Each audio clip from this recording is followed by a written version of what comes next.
নমস্কার, কেমন আছেন সবাই? প্রিয়াঙ্কা লাইফস্টাইলের নতুন আর একটি ব্লগে আমি প্রিয়াঙ্কা আপনাদের সবাইকে স্বাগত জানাই।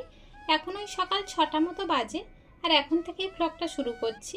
তবে পুরো ব্লগটা প্লিজ স্কিপ না করে দেখবেন, আশা করছি খুবই ভালো লাগবে। আমার মাম্মাম তো ওর বাবার সাথে স্কুলে চলে যাচ্ছে। আর আপনারা যারা আমার প্রতিদিনের ব্লগ দেখেন তারা তো জানেন আমার তৃষ্ণার মর্নিংয়ে স্কুল। আর যারা নতুন তারা আজকের ব্লগের মাধ্যমে জেনে নিলে। ঘরের বাসি কাজ সব সেরে রেখে এখন চলে এসেছি রান্না করতে। গত কয়েকদিন হলো আমার গ্যাসটা ফুরিয়ে গিয়েছে আর সেই জন্যই এই উঠানের জলের মধ্যেও এক সাইডে বসে আমি রান্নাটা করে নিচ্ছি। আকাশের পরিস্থিতিও খুব একটা ভালো নয়, সেই জন্য বেশি কিছু রান্না করব না। গাঁটি কচু আর মাছ দিয়ে একটাই তরকারি করব। আর আমি আগে যে উনুনটাতে রান্না করতাম সেই উনুনটা তো ভেঙে দিয়েছি, আপনারা দেখেছেন। আর একটা উনুন খাটের তলায় ছিল, বালতি উনুন, ওইটাতে এখন রান্না করছি। তবে জিনিসপত্র সব গুছানো থাকে বলে কোনো অসুবিধা হয় না। হঠাৎ করে গ্যাসটা শেষ হয়ে যাবে তাও আমি বুঝতে পারিনি। ভাগ্যিস আমার বালতি উনুনটা গুছিয়ে রেখেছিলাম, তাই আর এখন অসুবিধা হচ্ছে না। যদি বালতি উনুনটা আমার না থাকতো কিসে রান্না করে খেতাম বলুন তো? লোকের কাছ থেকে এই বৃষ্টি কাদার মধ্যে সেই সিলিন্ডার আনতে হতো। যাই হোক, ভগবান যেটা করে সেটা তো ভালোর জন্যই করে।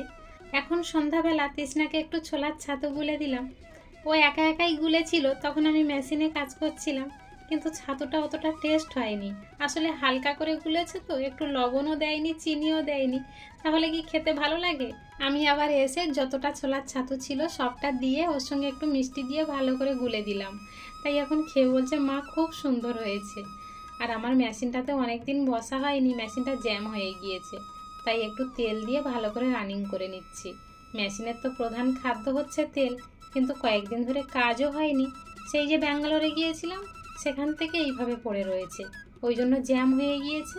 সেলাই করতে যাচ্ছি, কাপড় টানছে না, সুতো কেটে যাচ্ছে, তাই ভালো করে একটু তেল দিয়ে মুছে ঘষে রেখে দিলাম। আর আমার কয়েকটা থালার কানা ফেটে গিয়েছে, সেগুলো আর ব্যবহার করা যাচ্ছে না। যতবার মাজতে যাই হাতে লেগে হাত কেটে যায়। আবার কথায় শুনেছি বয়স্করা বলে কানা ফাটা থালায় ভাত খেতে নেই। তৃষ্ণার বাবা অনেকদিন আগে কয়েকটা থালা কিনে রেখেছিল, সেগুলো সচরাচর ব্যবহার হতো না, যেহেতু রান্নাঘরে অনেক থালা বাসন ছিল। আর এইগুলো তোলা থাকতো, যখন লোকজন আসতো, মানে আত্মীয় স্বজনরা আসতো, তখন বের করা হতো। আর আমি কয়েকদিন বাড়ি ছিলাম না, যেসব আত্মীয় স্বজনরা এসে খাওয়া দাওয়া করেছিল জল শুদ্ধ ওইভাবে রেখে দিয়ে গিয়েছে। এর ফলে থালাগুলোর মধ্যে জং ধরে গিয়েছে, আর ছাড়ানো যাচ্ছে না। আমি একা একা খুব চেষ্টা করেছি, পারিনি। তৃষ্ণার বাবা এখন বাড়ি আসতে দুজনে মিলে এই থালাগুলো খোলার চেষ্টা করছি। তৃষ্ণার বাবা নিয়েছে স্ক্রুড্রাইভার আর আমি একটা সাঁড়াশি নিয়ে চেপে ধরে রয়েছি।